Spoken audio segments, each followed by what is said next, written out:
네, 안녕하세요. 법무법인 모학 최영우 변호사입니다. 지난번에 임대차 3법에 대해서 설명을 드렸는데 가장 중요한 게 주택계약갱신 청구권이라고 말씀을 드렸습니다.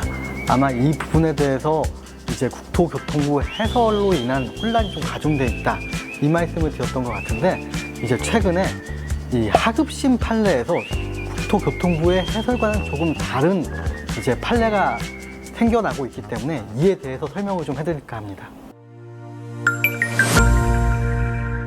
임차인이 계약갱신 청구권을 행사했을 때 집주인이 제가 직접 살게요 하면 갱신 거절을 할 수 있다고 말씀을 드렸는데, 문제는 실거주 목적으로 이제 이 집을 산 매수인이 있을 때 문제가 발생하는 겁니다.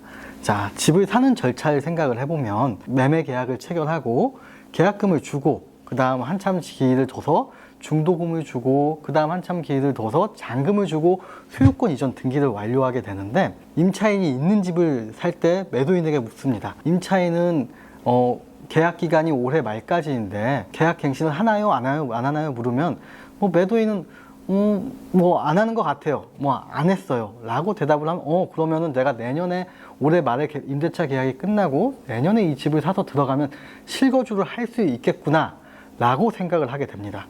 매매 계약 체결 이후에 이제 소유권 이전하기 전까지 임차인이 이제 종전 주인 매도인에게 계약갱신 청구권을 행사했을 때 이 경우 어떻게 되냐, 이게 가장 큰 문제가 되는 거고, 그때 국토교통부 해설에 따르면은 매도인이 매매를 목적으로 거절을 했기 때문에 거절할 수 없다. 매수인의 실거주 목적은 임대인의 실거주 목적이 아니다라고 해석을 했습니다.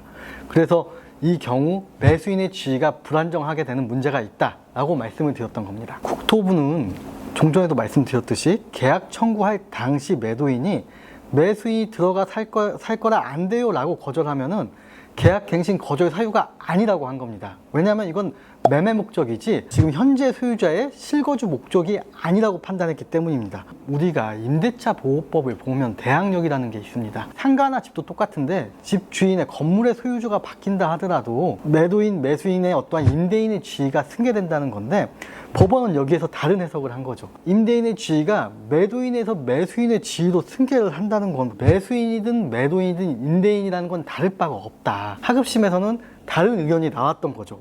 법 체계상 대항력이 있고 매도인과 매수인이 모두 임대인이라고 한다면은 매수인의 실거주 목적이 임대인의 실거주 목적과 다를 바 없다 라고 판단을 해서 국토부 해설과 다른 판단을 한 것이고, 또 재밌는 얘기는 이제 법원에서는 또 그렇게 봤어요. 법 해석의 최종 판단 권한은 법원에 있기 때문에 그러한 국토부 해석에 기속되지 않는다 라고 판단을 한 것이 최근 하급심 판례입니다. 이 매도인에게 이 계약갱신 거절의 권한이 있느냐, 매수인의 실거주 목적이 이 임대인의 실거주 목적과 같은 말이냐 다른 말이냐, 대법원의 확정적인 판례가 나올 때까지 논란은 계속될 거예요. 임대차 3법의 개정 이후에 매수인, 실거주 목적의 매수인의 불안정한 지위는 해소할 수가 없을 거라고 보여집니다. 실거주 목적으로 집을 사고 싶은 매수인이라고 한다면은, 첫 번째, 임차인이 있는 집은 사실은 좀 실거주를 할 수 있을지 없을지 판단하기가 어려울 거다. 계약갱신 청구권은 6개월 전부터 행사할 수 있기 때문에 6개월 이전에 소유권 이전까지 다 완료를 마쳐야 된다. 이건 사실은 불안정한 방법일 수 있지만, 집을 살 때 매매 계약을 체결할 때 매도인과 임차인을 같이 이 매매 계약 자리에 불러서 임차인이 계약갱신 청구권을 행사하지 않겠다는 사실 확인서 정도는 작성할 필요가 있을 것으로 보입니다.